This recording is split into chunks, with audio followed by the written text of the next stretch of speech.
नमस्कार, स्वागत है आपका। आप देख रहे हैं समाज जागरण 24tv.com। न्यूज पर आपको मिलेगी हर छोटी बड़ी खबर, राजनीतिक हो या धार्मिक और सामाजिक मुद्दों के फैक्ट या हो टेक्नोलॉजी, सब कुछ एक ही जगह पर हर खुले सच के साथ। मैं हूँ शालिनी। यह वेब न्यूज श्री कृष्णराज अरुण की धारदार संपादन कलम से शुभारंभ है। मैं हूँ खबरों में आपके साथ शालिनी। बढ़ते हैं आज की खबरों की ओर। निजी स्कूलों की फीस वृद्धि को नियंत्रित करने के लिए विधेयक लाएगी रेखा सरकार।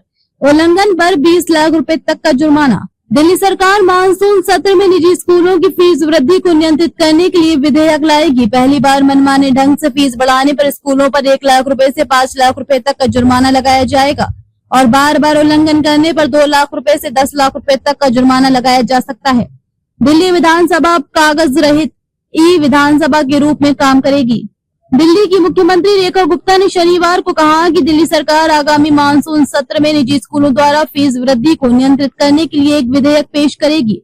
29 अप्रैल को पारित कैबिनेट द्वारा अनुमोदित अध्यादेश के अनुसार ये विधेयक इन स्कूलों पर कठोर दंड लगाता है जो पहली बार मनमाने ढंग से फीस बढ़ाते हैं।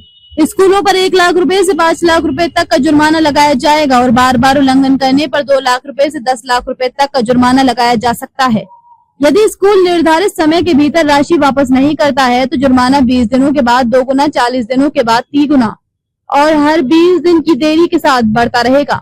बार बार उल्लंघन करने पर स्कूल प्रबंधन में आधिकारिक पदों पर रहने पर प्रतिबंध लग सकता है और भविष्य में फीस संशोधन का प्रस्ताव देने का अधिकार भी छिन सकता है।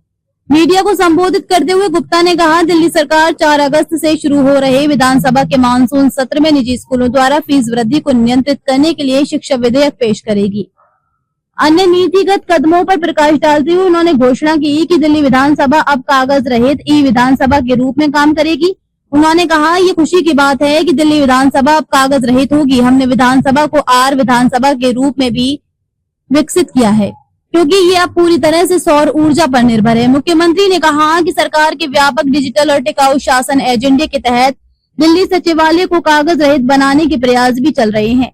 उन्होंने कहा, हम दिल्ली को विकसित बनाने के लिए नीतिगत निर्णय ले रहे हैं। रेखा गुप्ता के नेतृत्व वाली सरकार के तहत मानसून सत्र दिल्ली विधानसभा का तीसरा सत्र होगा। खबरों में बस इतना ही, फिर होगी आपसे मुलाकात। तब तक के लिए नमस्कार और देखते रहिए समाज जागरण 24tv.com। ऐसे ही लेटेस्ट अपडेट पाने के लिए हमारे चैनल को सब्सक्राइब करें और लेटेस्ट नोटिफिकेशन पाने के लिए बेल आइकन दबाना ना भूलें।